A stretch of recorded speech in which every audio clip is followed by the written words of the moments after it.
Welcome to Real Talk. I'm Faisal Karmali. Today we have Adam Thompson here. Adam is the owner of Friday Sock Co. and he's been named one of Calgary's top 40 under 40.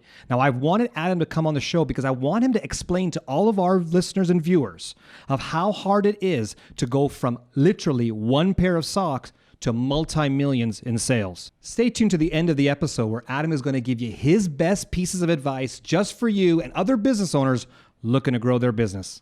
Let's get started. It's all about the stories of the businesses and the people involved. That's why we're here. No entrepreneur does it by themselves. So Adam, thank you for coming. Yes. This is a very exciting business that you have, and I think you've got a very interesting story. Guests on this show in the past have been some professional services, some have built businesses that have been passed on from generation to generation. But you started this from the ground up. Yeah, I started with 6 crudely designed pairs of socks. I didn't know how to design socks at the time, so I kind of taught myself. We initially had 6 designs that were purposely mismatched was the whole idea behind it. And we started from very humble beginnings and going to the local markets and trying to establish some consumership with the local customers in Calgary. So why mismatch? Because conservative guys like me have always been accustomed to wearing conservative socks, conservative outfits, not very flashy, not very mismatched. Right. And then you come out with this mismatched concept in Calgary. Yeah. It was just, I worked in a corporate environment and I wore funky socks. And so I wanted to kind of push the boundaries a little bit on what I was wearing. So I just thought of an idea to have something that was similar but different. So mismatch but match and explore those relationships. Okay. And that's really kind of the fun part about it. It's coming up with 2 images that actually, when somebody sees it, they get it as one thing or one theme. So you were a wearer of socks that were kind of funky. You were known for that in the corporate world. Yeah. In our like your office. peers and so forth in the office were saying, hey, look, you're the guy, you're the sock guy. What do you got on today, Adam? Right. And so you go from that to turning this into a business. What was that trigger, that one thing that said, hey, I got to do this as a business? Well, I kind of always knew that I was going to have some sort of business at some point. I grew up with, my parents were entrepreneurs. And so I knew that I would be doing something.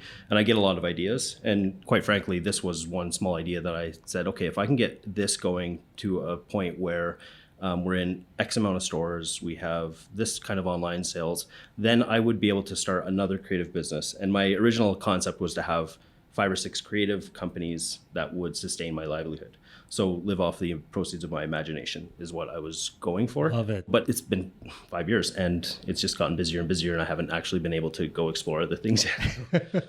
So it's just accidentally kind of turned into my full-time business with staff and all that kind of stuff. So Starting off in 2015, what was the business like? Was it just you? Was it you and a partner? How did it work? No, it's always, it's just me. My wife owns a small creative business, Little May Papery, shout out. She does greeting cards and all that kind of stuff. So she had started that and got her foot in the door doing local markets and stuff. And then I was next to start doing that. And it was a side hustle for the first year and a half. So I worked my day job. I came home at 6 o'clock and ate dinner and then worked until 2 a.m. and went every weekend to whatever local market I could find. And the first year was really just sludging through getting some cash flow so that I could go ahead and get more inventory. I figured if I could just keep getting more inventory, then I'm a salesperson by nature. I would figure out a way to sell it. When did you start hiring more people? What was that turning point? Not soon enough. So I was very comfortable working 16 hours a day, and I thought that's what I should do and watch every penny and all those kind of things, but I wasn't valuing my time probably enough. And that's just an aha that I've kind of had lately, is that getting people to help you is probably a good thing, especially when you're trying to grow your company. But the very first person was a part-time packager / admin, and then we went ahead and hired a full-time packager / admin. And then we've done variations. We had an operations person for a little bit. And right now there's myself. We have 2 designers. We have admin, packaging, and then we have a digital marketer that is starting with us on the 20th full-time. So your sales have grown from literally nothing in 2015 to over $1 million? Yeah. In 5 years? Yeah. Selling socks? Yeah. Because I had a sales background, I tackled getting into stores quite early. That was my main objective. Because that's a reliable thing. As long as they have a sell-through, some semblance of a sell-through, if I could get into X amount of stores, then I could kind of count on that going forward and work out averages for the year and come up with some sort of a budget based on that. Yeah. So I got really involved at the beginning. I remember we were working out of my condo in downtown, which we rent out now, but it was, I had a printed out thermometer on the wall with my goal for how many stores to get in that year. And I just filled in with red every time I would add a store. Walk me through that process, because there's a lot of business owners who are watching this show who are listening to you and saying, okay, you started off with literally nothing. You now have to get into the retail market. And this is something that most, I'm going to call you a manufacturer of socks. A lot of manufacturers or people who have ideas, they have no clue how to get into the retail world. So walk me through that. I'll call it a grind or a hustle. How did you get in there, and how did you get that sale, the first one that they said, yeah, we're gonna sell your socks in our store? Yeah, sure. It's really about understanding that. I think, well, first you have to have a story, you have to have a product, right? Something different. Like, we're a more of a premium price product, but we have a story behind it. We're made in Italy. We're ethically made. They're purposely mismatched. So there's enough differentiators that we can kind of take that shelf space for that price point. But you really got to think. So stores are going to get a lot of people contacting them. They're going to get bombarded with emails constantly. So your first email to them is probably going to be ignored, right? They're going to ghost you probably. But you got to understand that you're trying to build a relationship without having that relationship. So one tactic you can do is kind of send an intro email. I'd always call to make sure that you're going to be sending it to the right person, not to try to hard sell them over the phone, but you don't want to find out a year later that you've been sending it to the wrong decision maker. Yeah. So you find out who the decision maker is, and then you introduce yourself and your product, and then really you just keep in touch and you add value. So instead of always asking for business, you maybe send them an article on, I don't know, how to take product photography, or, hey, I found this interesting thing. And they start seeing that you're somebody in that space who has who's an authority in that space. Yeah. And you start sending them stuff that you're doing. We're going to be making 100% cardboard hang tags, which we did. That's going to reduce our plastic, and we're going to be making our packaging biodegradable, and our shipping tape is paper shipping tape. And you start plugging that stuff to them, and they start understanding who you are as a brand. And So you were informing them about your business and what you guys were doing, or were you providing them information and content about their business? Mostly our business, with a little bit of just general stuff that would maybe help them. Fantastic. And so you get the first one, you get the second one, you're starting to fill up that thermometer. Yeah. When was the shift to realize it's got to go bigger than just retail? And local retail, because I believe you're now beyond. Yeah, we're in 400 stores in Canada and the U.S. We do a monthly subscription. We sell online. There's a bunch of different places that we make custom socks for a variety of companies, from Pete the Plumber to WestJet. So we do a lot of that stuff. It was really like we were working out of the condo. I procured 2 or 3 of the storage units downstairs, and I'd have to go downstairs and bring them up. And then we got a house with a basement that we kind of made our headquarters, and within a year we had to leave there. Yeah. Then a 2,000 square foot warehouse, which I thought was giant, would last us forever.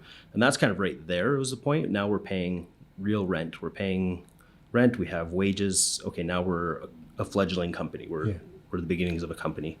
And now we've just taken over 7,000 square feet, which has some retail component inside. Okay. And it's much bigger. I've got skateboard ramps in there and a basketball net and all the things that you need for a solid business. And so that's kind of the origins of where we're at for now. But it was really the first time we signed the lease on the first warehouse, and we had a number of stores, and we said, okay, this is an actual business house. So you've hit a certain critical mass on stores. When was the shift to online? Like e-commerce, I think people are thinking there's a lot of individuals who want to sell their product. They put up a shop on said e-commerce site, and that's it. Yeah, it's not that easy. We were e-commerce from the beginning, and I'd say e-commerce is a marriage between selling stuff and then your social media. So social media drives sales. I mean, you can throw out ads on Facebook. You can drop ship. I don't know how much money is in that as far as the expenses versus what you're actually getting in. So I can't speak on that. But at the beginning, for me, was a secondary purpose. It was to get into stores was the first, and then e-commerce was second. And from there, we just worked on our social, so Instagram, Facebook, doing a bunch of stories and all that kind of stuff. And then people start liking your brand. They start liking what you're doing. You give money to charity. You do the good things that you should do, and they follow you. And I don't remember, it was like there's a book or something, or an idea about 1,000 fans or 1,000, I can't remember what it was, but that's really it's getting a critical mass of people who really follow you and will, sing your praises to everybody else. Yeah, 1,000 fans. And so you then moved into wholesale. Yeah, So you make customized socks for WestJet. This is a national brand. Yeah. You're in there now. Now you're in the big leagues. Yeah. We made them for WestJet. We made them for Stuart Olson, Smart Technologies, Brookfield. There's a lot of places that we've been able to make, and that's been not something we've really even pushed out. It's just word of mouth. How do you actually get a brand or a company to say, yes, I want socks, when people don't even look at their socks when they're in that business? It's just, I think it's something different. Like you can open up and nothing against promotional businesses and materials, but you can open up a promotional leaflet or book and you can get stress balls, you can get pens, all these things. You can't get socks. Socks are, they're a knitted product. They're a manufactured product that actually it can be quite difficult if you don't know how to design one the right way. Like for instance, if you put too much, if a customer comes in and says, hey, I want my logo all over the place, right? And you do that, the problem is that you've now knitted the product so tight that they'll be very hard to get on your foot, right?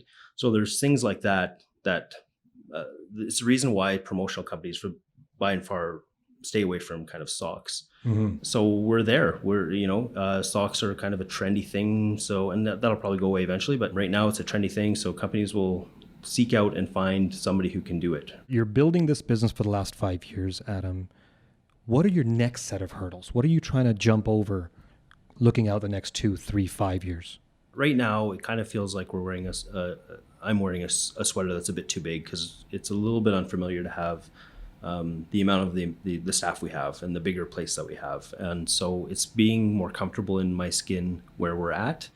So it's an internal thing. There's a book about upper limits. So it's just breaching the upper limit problem and realizing that there is no sky. We can keep pushing the boundaries and keep growing and having the confidence to do that. That's my own individual hurdle. I think externally it's the local economy, and the unknowns with the fallout from COVID and people be unemployed, and will people still have the cash to buy something that they could get cheaper somewhere else. So there's those kind of hurdles. But I think if we keep doing good things and we keep providing a quality product that you can't get anywhere else, then we'll be okay, but we'll see. When you look at those hurdles and you see that there's one that's internal, it's a you thing. Yeah. And then there's the whole economic side, which is the we are all in this issue. Which one's harder to deal with?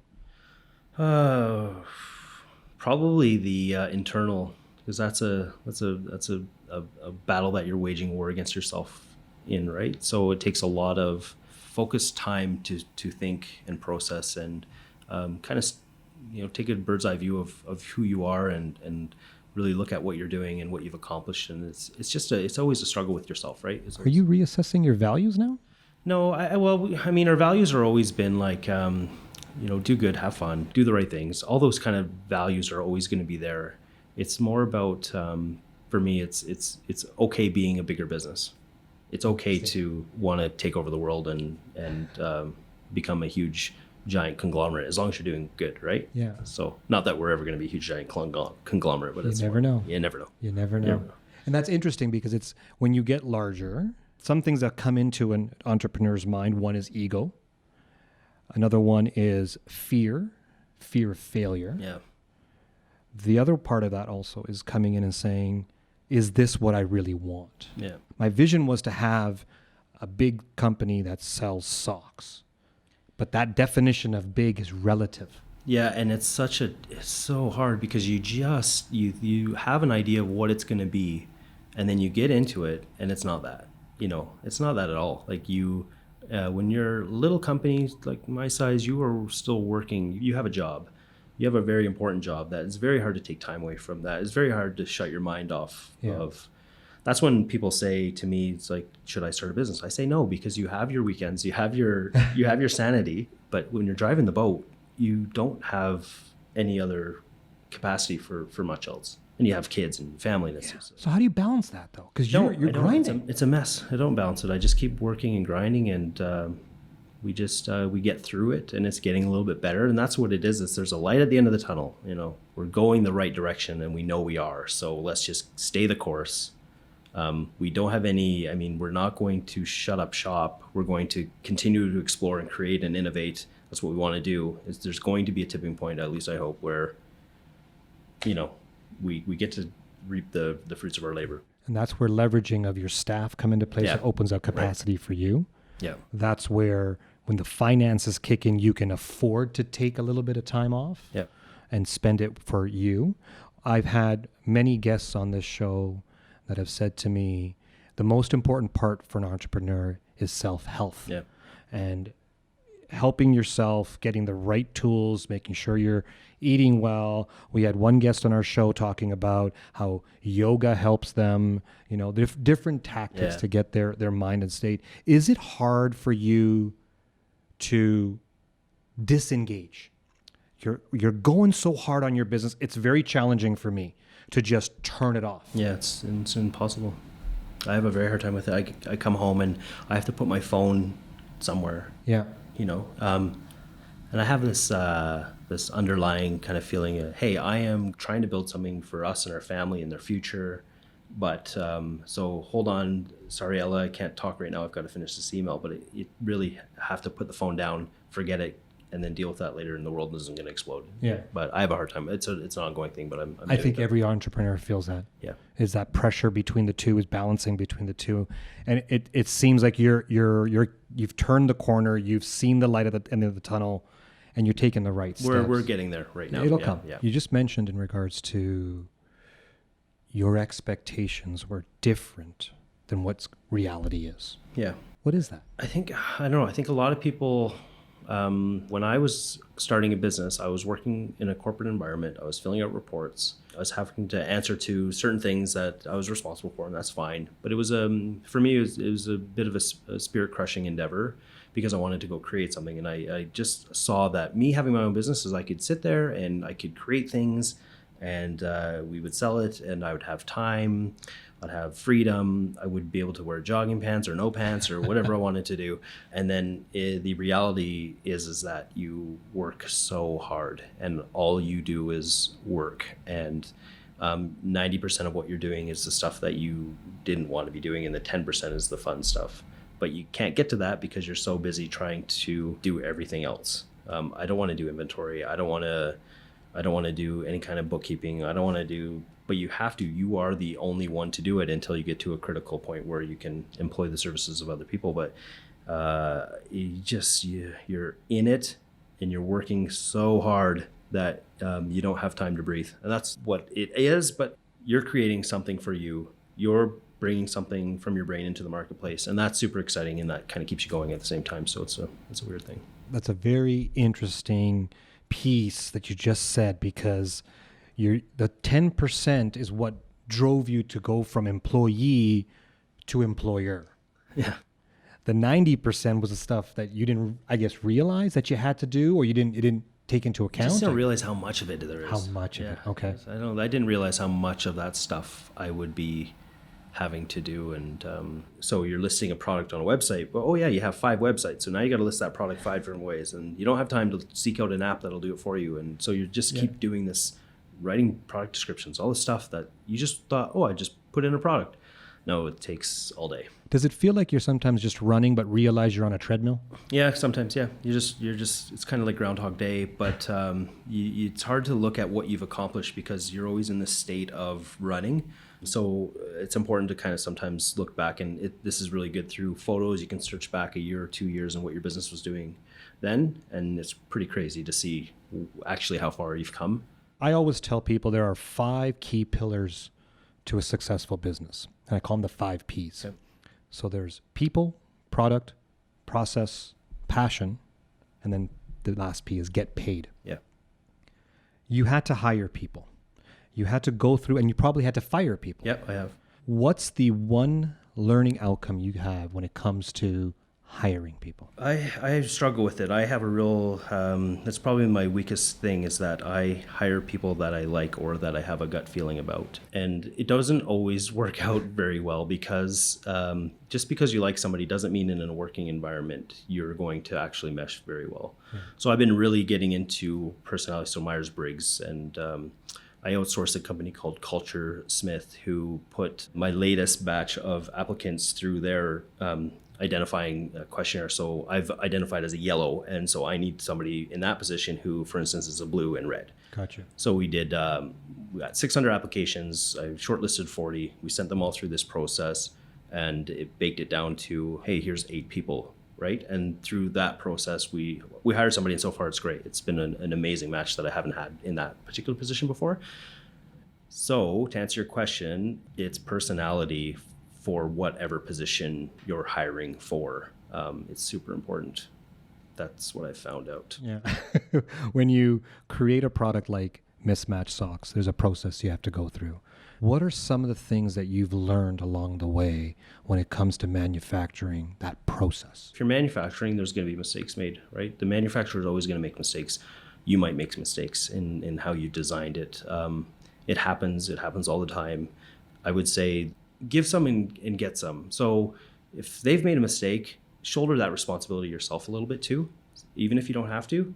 It speaks volumes about the relationship, and vice versa. And it's really an ebb and a flow.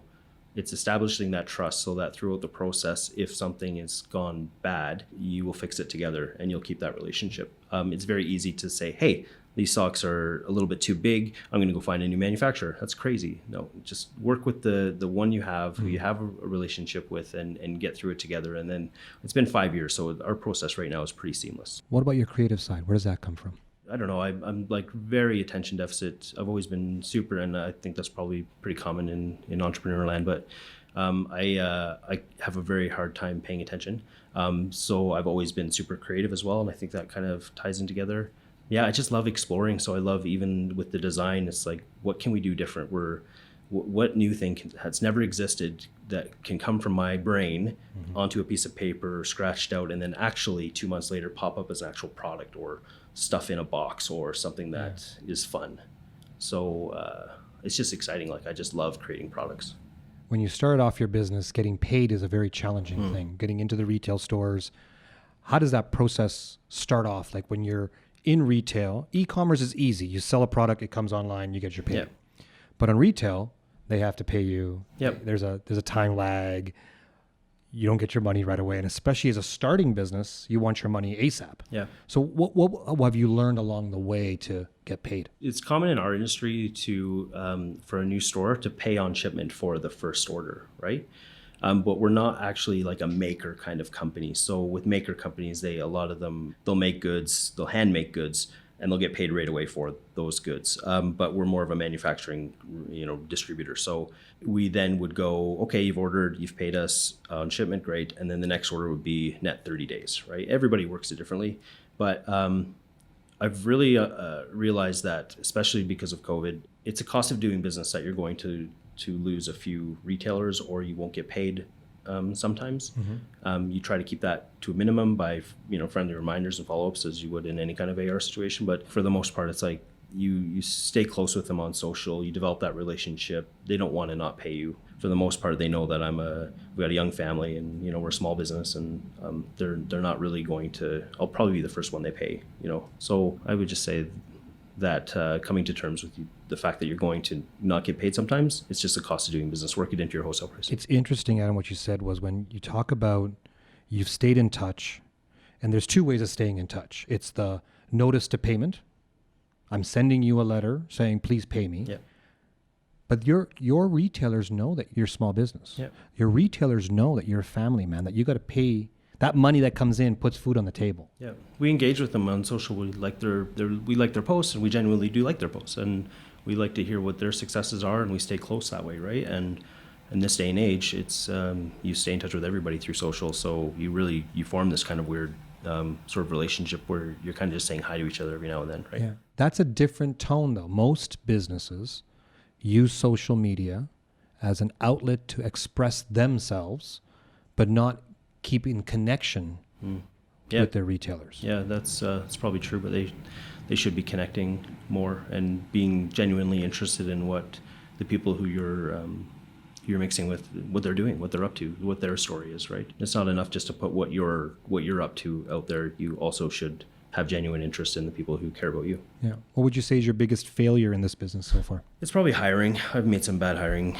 decisions, and it's for instance, you hire somebody and okay, we're going to start this big project where we're going to process everything for this particular role to the point where we're going to have employee manuals, and anybody could plug and play and figure it out because we're going to go through that process. Then get to a point where they're not working out and they leave, and it's all just there, right? And it's gone. So now we have to start again. Now we have to hire and try to get that going again. So that's my biggest weakness is just, but I think I'm turning a corner on that. I've had a hard time being a boss, just because it's really unnatural for me to try to be an authority. I want to work with people as opposed to like tell people what to do.